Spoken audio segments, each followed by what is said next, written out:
Comedian Jon Stewart addresses claims that compared the sale of his New York apartment to Donald Trump's financial dealings following Monday's episode of The Daily Show, during which Mr. Stewart discussed the $454 million judgment against former President Donald Trump. In a legal maneuver initiated in September 2022, New York Attorney General Letitia James took legal action against Donald Trump, targeting not only the former president but also his two adult sons, Donald Jr. and Eric, alongside the Trump Organization and two high-ranking executives, Alan Weisselberg and Jeff McConney. Judge Arthur Engeron, who presided over the proceedings, ruled that President Trump had artificially inflated his assets to secure more advantageous business loans. Subsequently, from late last year through early January, a trial unfolded to deliberate the extent of financial restitution demanded from the ex-president and his associates. Earlier this week, a five-judge panel in the New York Appeals Court granted a postponement in the collection process, stipulating that Mr. Trump must promptly pay a reduced $175 million bond within the next 10 days. During the Daily Show segment, recent snippets from Fox News were played, featuring several hosts and contributors downplaying the significance of Mr. Trump's New York civil fraud case. Mr. Stewart showed a recent CNN interview featuring Kevin O'Leary from Shark Tank, where the Canadian entrepreneur voiced dissatisfaction with the ruling, stating it didn't sit well with the investment community. "We're all asking each other, who's next?" Mr. O'Leary remarked in the footage, to which Mr. Stewart reported, "Ah, who's next? The persecuted minority of the investment community." Following this, a series of Shark Tank clips rolled in, showcasing Mr. O'Leary's criticisms of entrepreneurs for potentially overvaluing their businesses. "Avoiding taxes hurts all of us," Mr. Stewart lamented, adding that Donald Trump's shenanigans cost the city of New York. In a document obtained by the New York Post, which was published following the show, Mr.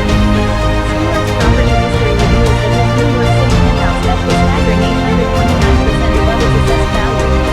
Although the exact property's asking price remains undisclosed for that product to Mr. Stewart concluded the sale of his 6,180 square foot Rebecca duplex within his River Rock Camp for $17.5 million. The 2013-14 records obtained by the Post show that the property was valued at a mere $1.882 million. In response to the discovery, Mr. Stewart took to X, formerly Twitter, posting, "OMG. I've been caught doing something not remotely similar to Trump." He continued his post by listing accusations made against the former president. "I guess all I need to do now is start a fraud college, steal classified docs, bankrupt casinos, pay hush money, grab pussies, discriminate in housing, cheat at golf and foment insurrection and you'll revere me."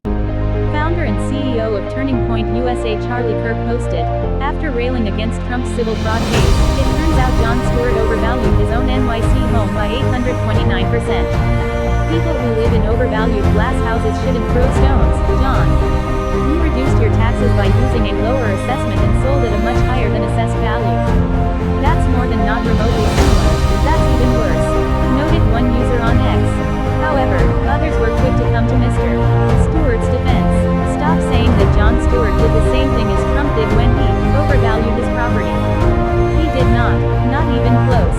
Jon Stewart simply sold his property for much more than it was assessed at. That's it," wrote political commentator Ed Krasenstein, pointing out the differences in the situations. He continued his lengthy post by stating, "It's not fraud to sell a property for more than the city says it's worth.